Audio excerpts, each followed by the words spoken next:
Hola a todos de nuevo, bienvenidos a Terror Desconocido. Hoy voy a comentaros la película La Legión de los Hombres Sin Alma, película protagonizada por el grandísimo Bela Lugosi, que fue su segunda interpretación después del Drácula de Todd Browning. Esta se hizo un año después, el Drácula es de 1931, esta película es de 1932, de una productora independiente, pasó de la gran Universal, que la película de Drácula de Todd Browning salvó a la productora Universal de la quiebra, por cierto, pero bueno, para pasar a una productora independiente, para hacer esta película de terror en la cual interpretó un personaje bastante parecido al personaje del Conde Drácula. Pero bueno, Bela Lugosi muchas de las películas tenía esa forma de actuar, esos movimientos que recordaban mucho al personaje del Conde Drácula. De hecho, que en la vida real él era como que llegó un momento en que perdió la cabeza y él mismo pensaba que era el Conde Drácula. Pero bueno, tuvo una vida difícil, estuvo metido también en problemas de drogas, la carrera que empezó, pues como muchos actores, sobre todo actores que al final se encasillan en un género,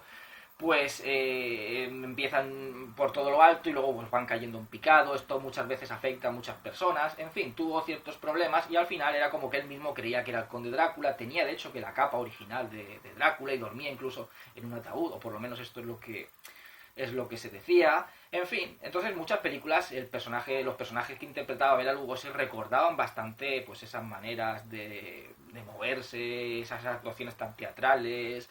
Parecía como siempre como un supervillano con unos modales excesivamente exquisitos. Recordaban bastante pues a su primer personaje cinematográfico, que fue el del Conde Drácula. Y aquí pues pasa exactamente lo mismo, encima que es una película que hizo después, o sea, un año después, fue su segunda película.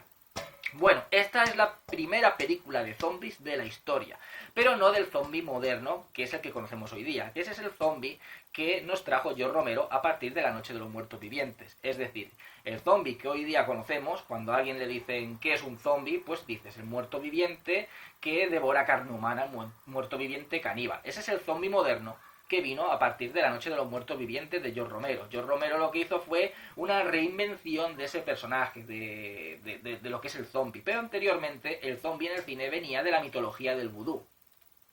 Y era el zombie de ese muerto que es resucitado por un hechicero mediante un muñeco vudú y es manejado por ese hechicero como si fuera un títere. Es como un autómata que es manejado por ese hechicero para que haga de él, pues sea como su esclavo. Puede utilizarlo pues para trabajos forzados, para asesinar a alguien, en fin, hace de él lo que le da la gana. Ese es el zombie anterior al de George Romero, que es el que al final, en lo que es en la mente popular, es el que ha permanecido más, el de George Romero. Pero bueno, aún hay películas que tocan esta mitología del vudú, entonces el zombie va más de acorde a lo que es al auténtico origen, a esa mitología del vudú, que a lo que hizo después George Romero, dándole varios tipos de explicaciones a la resurrección de los muertos, mientras que en estas películas ya era debido a que pues había un hechicero que resucitaba a la persona. A veces no tenía ni que estar muerta, simplemente podía manejar a esa persona a través de un muñeco vudú, pero era como un muerto en vida.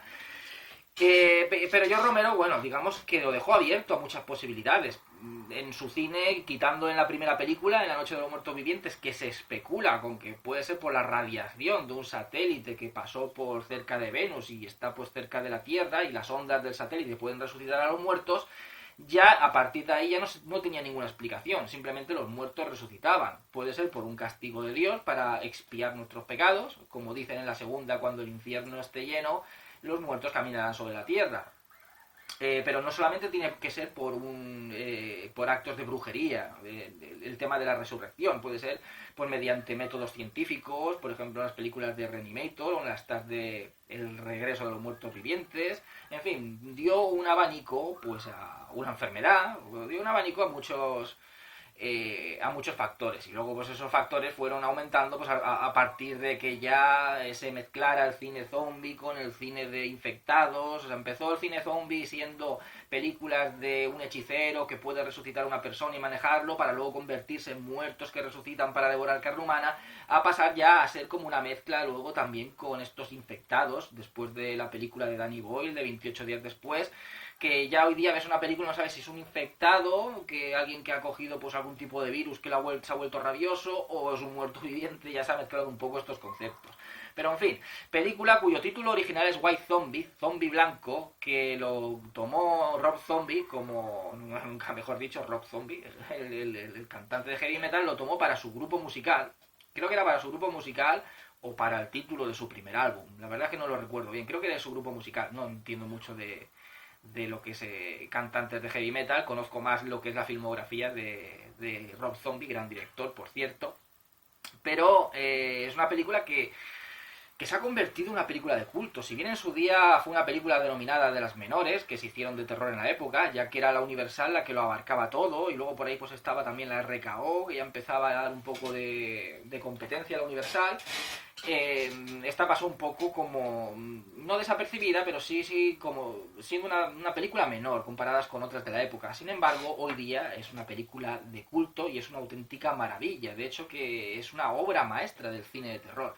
Visualmente, la película recuerda bastante lo que es a Todd Browning. De hecho, que tenemos en común con el Drácula de Todd Browning, pues tenemos a Bela Lugosi como protagonista, pero también tenemos una dirección que recuerda bastante lo que es al Drácula de Todd Browning. O sea, el Drácula de Todd Browning era una película que fue la que creó toda esa iconografía que conocemos hoy día en el cine de terror. Es decir, cuando uno piensa, no en el cine de terror, sino en el terror en general, cuando uno piensa en terror, en una festividad de Halloween, una festividad dedicada al terror, un tren de la bruja, en un parque de atracciones, cuando uno piensa en eso, ¿qué es lo que le viene a la mente? Le viene telarañas, le viene niebla, le viene cementerios, le viene castillos, mansiones, armaduras, pues polvo, le vienen pues, esos elementos, murciélagos, arañas, pues todos esos elementos los que los introdujo en el imaginario colectivo fue Todd Browning con el Drácula, con su Drácula. Fue el que introdujo todos esos elementos, que luego posteriormente pues, se fueron viendo en diferentes películas. Y esta película también es una película muy sombría. Y de hecho que las películas que más... que tienen esa ambientación más perturbadora, más sombría, más pesadillesca de las que se hicieron, por ejemplo, en la Universal, fueron el Drácula de Todd Browning y la momia de Carl Freud. Y esta película le pasa lo mismo. Tiene un aspecto como muy tenebroso, como muy lúgubre, como muy oscuro. La decoración, incluso siendo una película ambientada en Haití, pasa lo mismo como con La momia de Carl Freud. O sea, La momia de Carl Freud es una película ambientada en Egipto que tiene una iconografía visual propia de Egipto, con las pirámides, con pues, el tema de los faraones y todo esto, pero tiene ese aspecto sombrío, ese aspecto lúgubre, ese aspecto como penumbroso, que la acerca a ese Drácula de Todd Browning. Y aquí pasa lo mismo, aquí tenemos una ambientación en Haití, una ambientación que sería como un poco más tropical, más selvática, pero sin embargo volvemos a tener, incluso en lo que es en la iconografía visual, tenemos de nuevo pues castillos, de nuevo niebla, pues lugares con telarañas, lugares llenos de polvo, de armaduras dentro de esos castillos, mazmorras, en fin, tenemos todos esos elementos que se podían ver en el Drácula de Todd Browning, pero que eran elementos más propios de un cine gótico, más que de una película que está ambientada en un paraje, pues como digo, más selvático, un paraje más tropical, como luego, por ejemplo, pues se vería en la siguiente película que se hizo de zombies, que fue Yo anduve con un zombie, de Jacques Tourneur, que tuvo en su día más repercusión que en esta, aunque esta con el tiempo pues también ha ganado su estatus de culto y se ha puesto pues a la altura. Pero tiene eso también, ese ambiente como penumbroso, como oscuro, como perturbador, lo que recuerda bastante, yo creo que se tomó en cuenta lo que es el Drácula de Todd Browning y ese estilo lúgubre y penumbroso de esa película. También, por supuesto, el expresionismo alemán, que era una constante en el cine de terror ya sonoro de los años 30. O sea, venían directamente del cine mudo y entonces uno de los...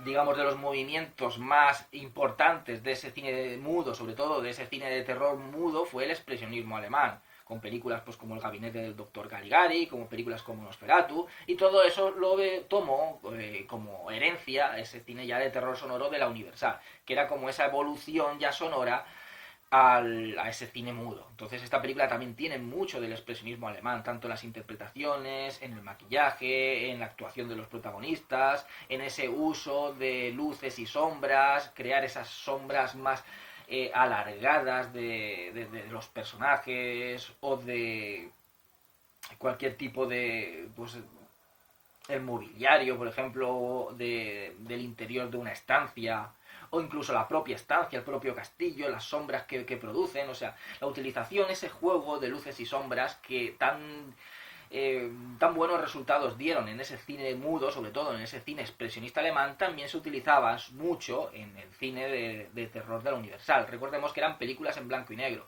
por lo tanto realzaba mucho estéticamente, visualmente, ese juego de luces y sombras. Cuando un personaje va a entrar a una habitación y se ve la sombra antes de que entre el personaje, una sombra como muy alargada, parece más grande que el propio personaje, la sombra del castillo como parece que alarga o agranda más al castillo, incluso antes de ver ese propio castillo. En fin, juega mucho con estos elementos, pero sobre todo bebe directamente de la película que se hizo el año anterior, Drácula de Todd Browning. Bueno, me he alargado 10 minutos y pico, casi 11, sin contar el argumento de la película. La película trata, el argumento es muy simple, la película trata sobre un matrimonio que va a casar, no un matrimonio, no, es una pareja, pero que quiere casarse en Haití. Entonces son invitados por el anfitrión, por un anfitrión que es como pues un tipo, pues un millonario que vive ahí en Haití. Entonces es como que los invita para celebrar allí pues la boda, y el tipo es como que tiene unas intenciones ocultas. El tipo es como que está enamorado de esa chica y lo que quiere es pues quedársela para él. ¿Qué pasa? Que le pide ayuda a un brujo que está interpretado por Bela Lugosi, llamado Legendre o Legendre, algo así. Y entonces el tipo lo que hace es que le da como una especie de líquido que dice pónselo en una copa de vino o algo para que ella lo beba antes de que se celebre la boda. Entonces ella lo bebe y resulta que cae y parece estar muerta. Eso lo que ha hecho es parar las constantes vitales. Esto es un procedimiento, por ejemplo, que sí que se utilizaban realmente en lo que es en la vida real. El tema del zombie, del vudú, pues tiene una explicación científica.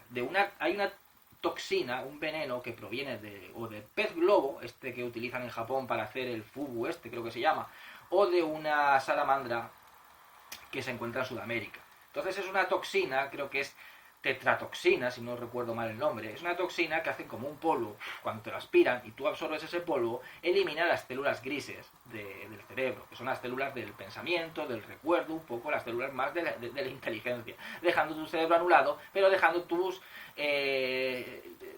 sentidos primarios pues en activo. Es decir, puedes comer, sigues respirando, sigues haciendo tus necesidades, aunque te supongo a lo mejor que te las harás encima, puedes caminar, puedes dormir, o sea, puedes hacer los elementos primarios de la vida, puedes llevarlos a cabo, pero ya un pensamiento abstracto ya no puedes. Entonces era un poco, lo utilizaban como venganza, a lo mejor si alguien tenía algo en contra de alguien, pues era un poco, lo convertían en un zombie, lo que se llama un zombie, porque parecía un muerto viviente, un muerto en vida. Entonces aquí es algo parecido, es como una sustancia que le da, que hace que se produzca una especie como de catalepsia, disminuyendo lo que son las constantes vitales para que parezca que está muerta. De ahí el título de la película, White Zombie, zombie blanco, porque va vestida de blanco, de novia, la novia zombie, por decirlo de alguna manera. Y luego esto que pasa, que la puede dominar mediante el vudú, haciendo un muñeco de vudú, la puede dominar este brujo para hacer que se enamore de este hombre y que se case con este hombre. Bueno, en fin, ese es el argumento de la película. El personaje de Bela Lugosi, por supuesto, al final tiene otras intenciones. Cuando ve a la chica, también pues parece enamorarse de ella. Un poco, ya digo, pues es un personaje también como muy teatral, un personaje también que parece de la alta aristocracia, tiene un montón de zombies trabajándole como si fueran esclavos, dominados por él. Entonces se utilizaba ese tipo de zombies. El movimiento era el mismo, iban lentos, muy pálidos de cara, un poco el zombie que nos mostró en un principio George Romero, que era pues parecían como si fueran espíritus, ¿no? Pálidos, andando muy lentamente. Lo único que los diferenciaba de estos es que aquellos devoraban carne humana, lo que les acercaba más a lo que es el ghoul, el necrófago de la mitología europea, más que ese zombie de la mitología caribeña. Pero en fin, esta película es un auténtico clásico de culto. Para mí, las tres mejores películas que se han hecho sobre zombies, pero zombies provenientes de la mitología del vudú, o películas, por ejemplo, que nos muestran lo que es el vudú, para mí las películas más representativas son la Legión de los Hombres Sin Alma, que fue la primera, Yo anduve con un zombie, de Jacques Tourneur, y la última que se hizo para mí, que fue una maravilla, La Serpiente y el Arco Iris, de Wes Craven. Para mí, tres grandes joyas, y esta película es una grandísima joya. Y si os gusta el cine de terror clásico, pues que es una película que tampoco se puede recomendar a todo el mundo, porque tiene que gustaros el cine de terror en general. O sea, si os gusta el cine de terror, esta película es indispensable, indispensable. Si queréis ahondar en el género zombie anterior al de George Romero, el cine zombie, vamos a poner clásico, tenéis que ver esta película porque fue la primera. O sea, fue una maravilla. Es una maravilla de película y es un clásico del cine de terror y una obra maestra del cine de terror, al igual que lo es Yo anduve con un zombie. Solo que Yo anduve con un zombie fue como que tuvo en su día más repercusión y esta se la ha ganado con el tiempo. Y aparte que tienes a un grandísimo Bela Lugosi ahí haciendo de este brujo leyendré.